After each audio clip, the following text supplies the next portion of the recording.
Circle chapter से board के exam में हमारा दो थ्योरम आते हैं 10.1 एंड 10.2। अब दोनों ही नहीं आते एक साथ, हम कह दें कि दोनों ही आते हैं, कोई भी थ्योरम आ सकता है। तो थ्योरम 10.2 हम यहाँ डिस्कस करेंगे। अब ये थ्योरम जो है, हो सकता है कि ये थ्योरम के फॉर्म में पूछा जाए और हो सकता है ये थ्योरम को क्वेश्चन के फॉर्म में दिया जाए।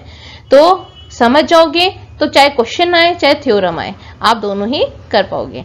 तो यहां पर क्वेश्चन क्या दिया हुआ है या थ्योरम क्या स्टेटमेंट क्या दी हुई है, the length of tangent drawn from N external point, यानी कि सर्कल का एक्सटर्नल पॉइंट अगर है और हम उससे टेंजेंट ड्रॉ करते हैं तो वो हमेशा क्या होगा, इक्वल होगा। यहां पर क्या है, सर्कल है और यहां टेंजेंट ड्रॉ कर दिया, हो सकता है टेढ़े मेढ़े लाइन हो, डजंट मैटर, ठीक है। तो यहां पर क्या है, टेंजेंट ड्रॉ कर दिया, ये दोनों क्या है, इक्वल होंगे। अब ये तो क्वेश्चन आप कह दोगे कि जरूरी है हर बार आप जब भी डायग्राम देखोगे या बुक में कहीं पर भी देंगे तो डायग्राम तो यहीं से बनता है, तो क्या यहां से ही यही एक एक्सटर्नल पॉइंट है जहां से टेंजेंट इक्वल होता है? नहीं, आप चाहे ये जो इसका यहां पर भी आप एक्सटर्नल पॉइंट ले लो, तो यहां से भी अगर आप टेंजेंट ड्रॉ करोगे ना तो वो भी हमेशा क्या होगा, इक्वल होगा।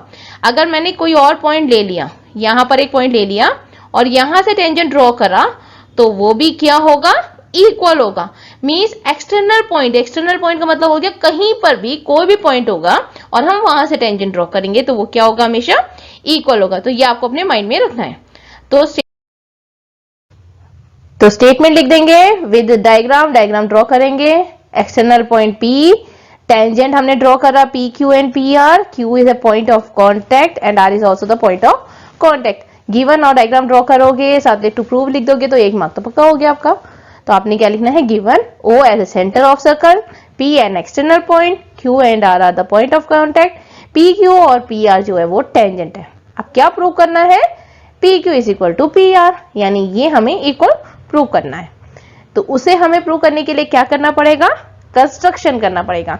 अब कंस्ट्रक्शन क्यों करना पड़ेगा, क्योंकि अगर हमारे पास दो ट्रायंगल होंगे तो दो साइड भी तो हो जाएंगे और हमें तो साइड ही प्रूव करना है ना, ये वाला साइड यानी पी आर और पी क्यू को प्रूव करना है इक्वल। तो हम क्या करेंगे, join O Q O P and O R, ठीक।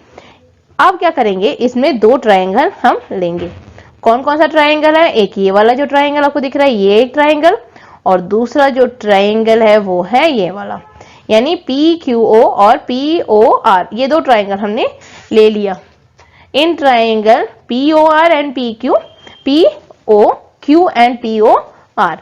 अब ये ध्यान है आपको, जो थ्योरम 10.1 में हमने पढ़ा था कि हम परपेंडिकुलर ड्रॉ करते हैं अगर सेंटर ऑफ सर्कल से टू अ टेंजेंट तो वो परपेंडिकुलर होता है। तो यहां पर क्या है, पी क्यू ओ जो है इक्वल टू 90 डिग्री और P R Q is equal to 90 degree, ठीक है। ये किसके अकॉर्डिंग, थ्योरम 10.1 के according. Angle O Q P is equal to O R P, okay. अब और क्या चीज इक्वल है इसमें, आपने क्या देखा है, ओ क्यू और ओ क्यू जो है, ओ क्यू और O R, sorry O Q और ओ आर, वो भी क्या है हमारा, ये और ये वाला जो एंगल है, ये जो साइड है, सॉरी साइड जो है ये इक्वल है। Why they are equal, the area of the same circle. और OP is equal to OP, common side है, इस ट्राइंगल में भी है, ओ आर पी में भी है और ओ क्यू पी में भी है, तो ये कॉमन हो गया, आपने लिख देना है कॉमन। अब कौन सी प्रॉपर्टी इसमें कॉन्ग्रुएंसी की लगेगी, यहाँ एक राइट एंगल बना रहा है आपका, एक ये साइड दे रहा है और एक ये साइड दे रहा है, तो RHS कॉन्ग्रुएंसी से ये कॉन्ग्रुएंट हो गया।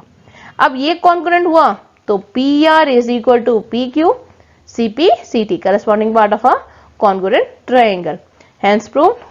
यही प्रूव करना था आपने।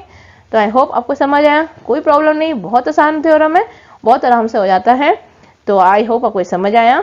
वीडियो पसंद आई तो लाइक कीजिए, शेयर कीजिए, सब्सक्राइब कीजिए, प्रेस करना मत भूलिए।